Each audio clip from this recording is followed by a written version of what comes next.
आज हम पहुंच चुके हैं समाज सेवी नदीम इकबाल जी के निवास स्थान पर।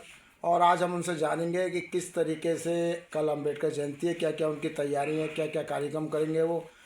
बस कम शब्दों में मैं उनसे पूछना चाहूँगा। बता। देखिए, आज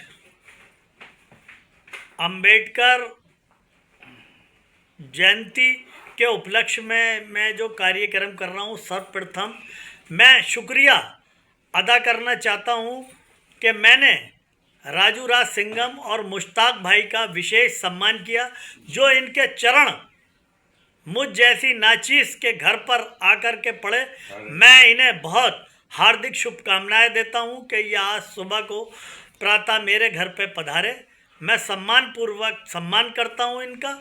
और कल 4 बजे शाम बाबा भीमराव अंबेडकर जयंती के उपलक्ष्य में हम संविधान का सार और पुष्प वर्षा, जल वितरण और आयोजकों का सम्मान करेंगे इस्लामिया गर्ल्स इंटर कॉलेज के सामने। और जैसे कि मालूम है, peace committee of India Hindu Muslim Sikh ईसाई हर धर्म के SC ST के जितने हमारे भाई हैं, किसी का भी त्यौहार हो, सम्मान पूर्व वर्षा का काम करती है।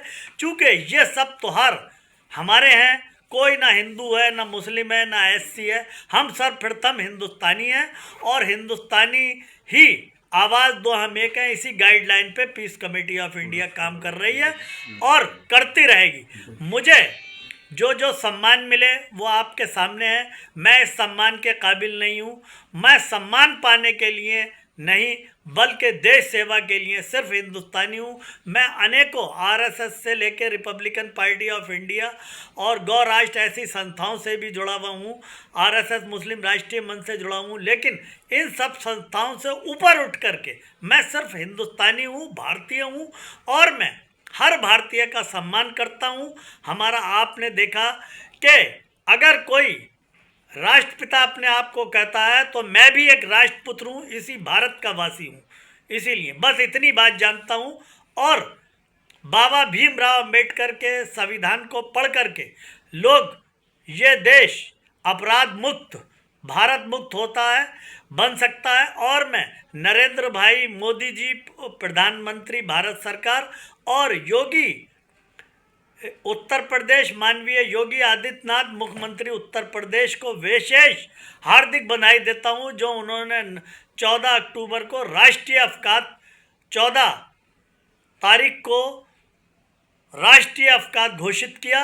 ये एक महान उपलब्धि है और सबसे ज़्यादा अंबेडकर साहब को जो है अंबेडकरवादी और संविधान को सबसे ज़्यादा भाजपा सरकार में सबसे ज़्यादा भविष्य के लिए जगह जगह संविधान की प्रतियां बांट करके इससे संविधान, अगर संविधान का ज्ञान होगा फिर कहूँगा तो भारत को अपराध मुक्त बनाया जा सकता है। इसलिए हमारे बच्चों पर विशेष ध्यान दें कि बच्चे संविधान पढ़ें, बड़े संविधान पढ़ें और बाबा साहब के पद चिन्हों पे चल करके अपराध मुक्त भारत बन सकता है। यही ऐसा मेरा मानना है। मैं कोई Nadeem Iqbal piece committee of India एक भारतवासी हूँ और सबका सम्मान करना चाहता हूँ। पुनः एक बार अंबेडकर जयंती की हार्दिक शुभकामनाएं। मैं इस सम्मान के काबिल नहीं, लेकिन मैं लोगों को सम्मान दे रहा हूँ, नाचीज। इसीलिए आइए अंबेडकर साहब के आगे को लेके मेरी एक विशेष मांग है कि जो लोग बाबा साहब को छोटे छोटे पार्कों में या छोटी छोटी गलियों तक विकसित कर रखा है, इसलिए मेरी माननीय मुख्यमंत्री और यहाँ के मेयर उमेश गौतम से मांग है कि बाबा भीमराव अंबेडकर जी के लिए एक बड़ा पार्क घोषित किया जाए।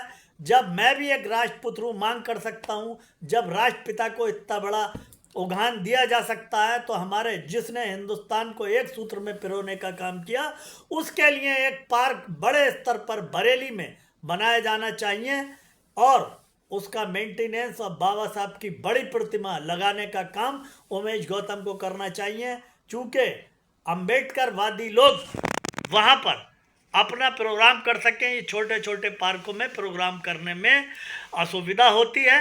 यही मेरा मानना है। मैं योगी जी को बहुत जल्दी मिल करके माननीय मुख्यमंत्री साहब से ये मांग करता हूँ कि बरेली में बड़े अंबेडकर पार्क के लिए एक जगह और जो नए नए जो आजकल पुल बन रहे हैं, उसी पुल में एक अंबेडकर साहब के नाम, बाबा साहब के नाम पे एक पुल का नाम रखा जाए। यही पीस कमेटी ऑफ इंडिया का उद्देश्य है। आवाज़ दो हम एक है। जय हिंद, जय भारत, जय भीम, जय हिंदुस्तान। अस्सलाम वालेकुम।